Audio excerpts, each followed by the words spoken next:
Hello everyone, welcome to another lecture. आज हम anti anginal drugs में वेजोडाइलेटर्स को पढ़ने जा रहे हैं। वेजोडाइलेटर्स में जो पहली क्लास है ड्रग की वो है ऑर्गेनिक नाइट्रेट्स की।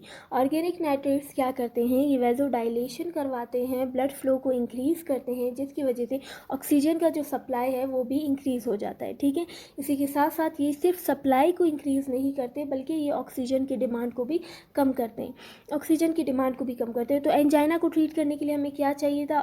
या तो हम ऑक्सीजन की सप्लाई को ज़्यादा करते हैं या तो हम ऑक्सीजन की डिमांड को कम करते हैं।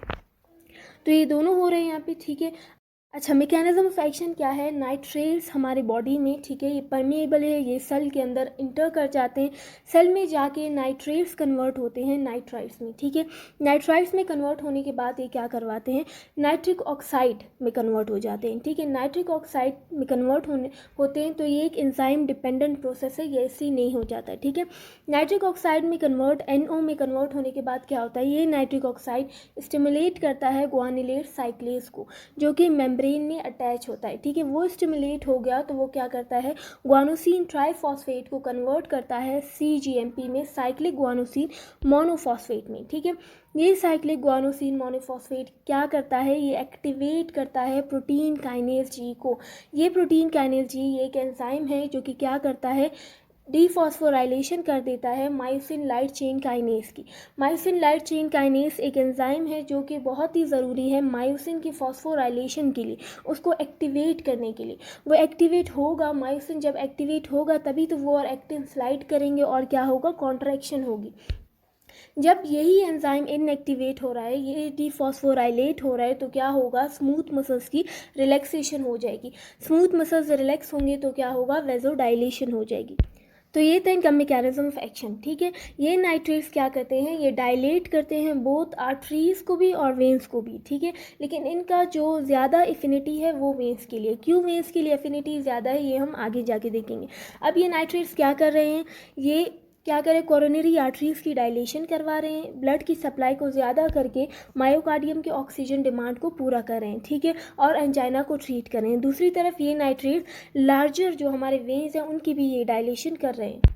जब डायलेट हो जाएंगे वेन्स डायलेट होंगे तो डिक्रीज हो जाएगा वेनस प्रेशर। जो वेनस रिटर्न आ रहा था, ठीक है, वो डिक्रीज हो जाएगा। वो डिक्रीज हो जाएगा तो हार्ट पे जो प्री लोड मतलब जो ब्लड उसकी तरफ आ रहा है वो क्या हो जाएगा? कम हो जाएगा। ठीक है, उसका जो प्रेशर है वो कम हो जाएगा तो हमारे हार्ट को कम कॉन्ट्रैक्ट करना पड़ेगा। ठीक है, जब हार्ट कम कॉन्ट्रैक्ट करेगा तो लेस फोर्स चाहिए होगा।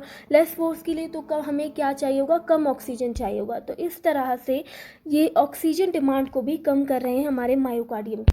अब ज़्यादा सप्लाई हो रही है ऑक्सीजन की किसी वेजोडाइलेशन की वजह से, और डिक्रीज़ हो रहा है demand due to decrease in preload. ठीक है, जो प्री लोड है वो भी कम हो रहा है और एंजाइना को हम इस तरह से ट्रीट कर लेते हैं। क्यों एफिनिटी ज़्यादा है वेंस की? नाइट्रेट्स जाते हैं हमारे बॉडी में और वो कन्वर्ट होते हैं नाइट्रिक ऑक्साइड में in the presence of enzyme. ठीक है, किस एंजाइम के प्रेजेंस में? एल्डिहाइड डाइहाइड्रोजिनेस के प्रेजेंस में वो कन्वर्ट होते हैं नाइट्रिक ऑक्साइड में।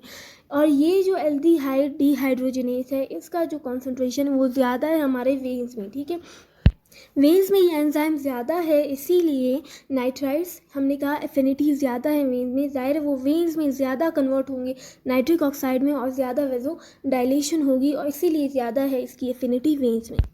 अब जो ड्रग्स है, ड्रग कौन से हैं? इसमें आते हैं नाइट्रोग्लाइसरीन, जिसे हम ग्लाइसराइल ट्राइनाइट्रेट भी कहते हैं, आइसोसोर्बाइड डाइनाइट्रेट, आइसोसोर्बाइड मोनोनाइट्रेट। ठीक है, इसमें नाइट्रोग्लाइसरीन का फर्स्ट पास इफेक्ट बहुत ज़्यादा है, इसीलिए हम इसे सबलिंगुअली देते हैं। इसके बाद जिसका फर्स्ट पास इफेक्ट बहुत ज़्यादा है वो है आइसोसोर्बाइड डाइनाइट्रेट। ठीक है, आइसोसोर्बाइड डाइनाइट्रेट को भी हम सबलिंगुअली देते हैं या तो पैच के फॉर्म में देते हैं। आइसोसोर्बाइड मोनोनाइट्रेट ये स्टेबल है हमारे हेपेटिक एंजाइम्स के साथ। ठीक है, ये सेफर है इसीलिए हम इसे ओरली दे सकते हैं। एडीआर्स क्या होंगे? एडीआर्स ये हेडेक हो जाता है। ठीक है, बहुत ज़्यादा वेजोडाइलेशन की वजह से पोस्टरल हाइपोटेंशन हो सकता है। पोस्टरल हाइपोटेंशन की वजह से बैरोरिसेप्टर्स डिटेक्ट करेंगे हाइपोटेंशन को, ब्रेन स्टेम को सिग्नल देंगे। ठीक है, जिसकी वजह से सिंपैथेटिक स्टिमुलेशन हो जाता है। ठीक है, और क्या हो जाता है? रिफ्लेक्स ट्रैकिकार्डिया हो जाता है। तो रिफ्लेक्स ट्रैकिकार्डिया भी इसका एक एडीआर है। फेशियल फ्लैशिंग हो जाती है। ठीक है, अब ड्रग इंटरेक्शन बहुत इंपॉर्टेंट है इसके। क्या हो रहा था, CGMP उसके मैकेनिज्म ऑफ एक्शन में CGMP प्रोटीन काइनेज की स्टिमुलेशन और एक्टिवेशन करवा के आगे क्या करवा रहा था, वेजोडाइलेशन करवा रहा था। ठीक है, नॉर्मली हमारे बॉडी में होम्योस्टेसिस मेंटेन होता है। ये CGMP अगर ऐसे ही ये कन्वर्ट होता जाएगा, ठीक है, और ये उसको एक्टिवेट करवाता रहेगा तो बहुत ज़्यादा वेजोडाइलेशन हो सकती है। इसीलिए नॉर्मली इसके ऊपर एक एंजाइम है जो कि है PDE5। ठीक है, ये क्या करता है, ये कन्वर्ट करता है CGMP को 3,5-CGMP में, जो कि जिसकी वजह से जो वेजोडाइलेशन है वो भी एक नॉर्मल रेंज में हो रही होती है। ठीक है, होम्योस्टेसिस को मेंटेन करने के लिए। लेकिन वो ड्रग्स जो कि इस एंजाइम के इनहिबिटर्स हैं, ठीक है, PDE5 इनहिबिटर्स हैं, जो वो ड्रग्स कुछ मेल सेक्सुअल डायसफंक्शंस में, ठीक है, वो यूज़ होते हैं। For example sildenafil. ठीक है, ये क्या कर देते हैं, ये PDE5 इनहिबिटर्स हैं। अगर PDE5 नहीं टूटेगा, वो डिग्रेड नहीं होगा, तो CGMP के लेवल्स क्या हो जाएंगे, और इंक्रीज़ हो जाएंगे, जिसकी वजह से सिवियर हाइपोटेंशन हो सकता है। इसीलिए वो पेशेंट्स जो नाइट्रेट्स ले रहे हैं, वो ये PDE5 इनहिबिटर्स उनमें क्या है, कॉन्ट्रा इंडिकेटेड है। Secondly, nitrate free intervals. ठीक है, नाइट्रेट फ्री इंटरवल देना बहुत ज़रूरी है। क्यों? क्योंकि टॉलरेंस पैदा होता है पेशेंट में। ठीक है, अगर वो रेगुलरली नाइट्रेट्स ले रहे ना, बार बार वो ले रहे, जिसकी वजह से क्या हो जाती है, बॉडी में टॉलरेंस पैदा हो जाती है, फिर इन नाइट्रेट्स की वजह से वेजोडाइलेशन नहीं होती। ठीक है, अगर हम ऐसे ही लेते रहेंगे। इसीलिए हम अगर 12 घंटे तक कोई पैच हम दे रहे हैं लगाने के लिए, तो रात के टाइम हम क्या करते हैं, नाइट्रेट फ्री इंटरवल्स देते हैं। नाइट्रेट फ्री इंटरवल्स मीन्स आप नहीं लगाओगे उस टाइम 12 आवर्स तक, आप कोई पैच, आप कोई टैबलेट नहीं लोगे नाइट्रेट्स की। ठीक है, that's all guys, thanks for watching.